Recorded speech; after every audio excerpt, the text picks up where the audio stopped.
Le boycott, seule option qu'il reste quand la concertation n'est pas de mise. Et ça, on aurait dû le savoir. Sous emprise, le public est séduit.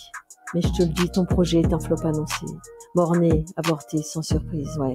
Électoraliste, autoritariste. Au nom du groupe de la gauche démocrate et républicaine, Monsieur Pierre Dharréville.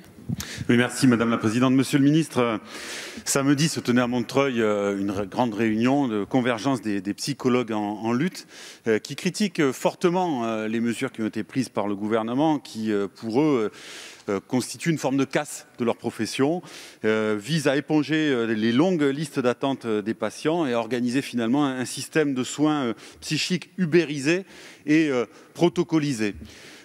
C'est ce que nous constatons et moi je voudrais vous interroger plus particulièrement sur ce qui se passe dans le domaine de la jeunesse, puisque la crise n'en finit plus d'impacter nos jeunes entre période de confinement, les cours en distanciel, les difficultés économiques et sociales.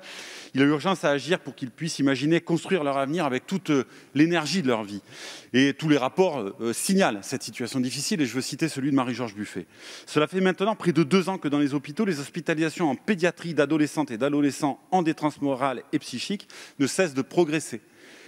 La majorité de ces hospitalisations sont de courte durée et conduisent à un retour rapide au domicile, mais les sorties de l'hôpital se compliquent pour les jeunes qui ont besoin d'un accompagnement en structure spécialisée. Et un certain nombre d'entre eux sont contraints de rester hospitalisés en service de pédiatrie. Une infirmière me disait il y a quelques jours à l'hôpital de Martigues, les ados restent parfois 3 mois dans notre service, faute d'accueil dans une structure adaptée, et ils sont seuls.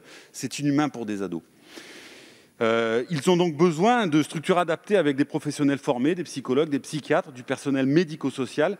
Face à la progression du mal-être, de nouvelles structures d'accueil adaptées et aux nouveaux besoins des adolescents doivent rapidement voir le jour. Que comptez-vous faire en la matière? Merci, chers collègues. Monsieur le ministre.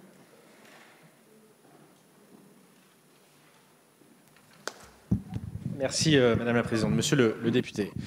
Tout d'abord, sur la première partie de votre question, le dispositif donc, que nous allons pérenniser, généraliser, ma santé psy, mon psy santé, pardon, dans l'autre sens, mon psy santé, excusez-moi, n'enlève rien.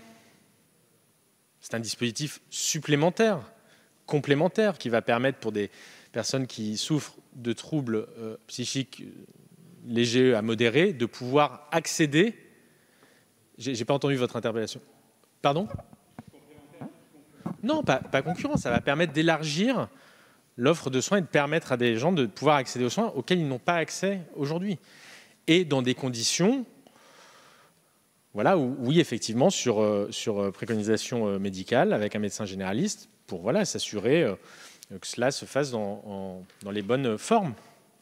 Donc ça rajoute à l'offre existante qui, par ailleurs, vous avez raison,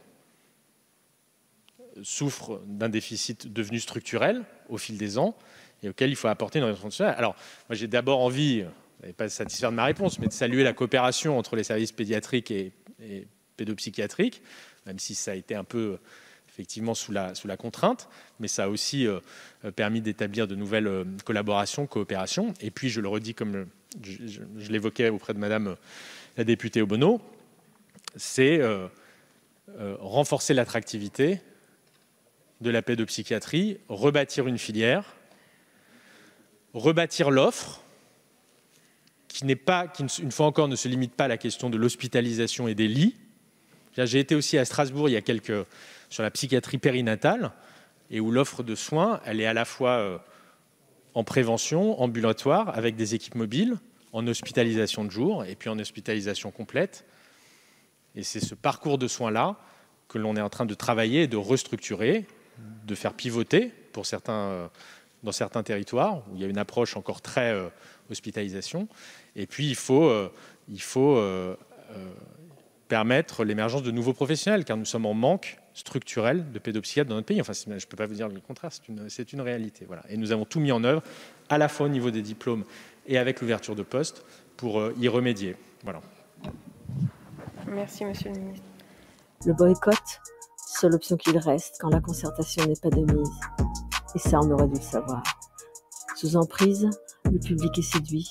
Mais je te le dis, ton projet est un flop annoncé. Borné, avorté, sans surprise, ouais. Électoraliste, autoritariste.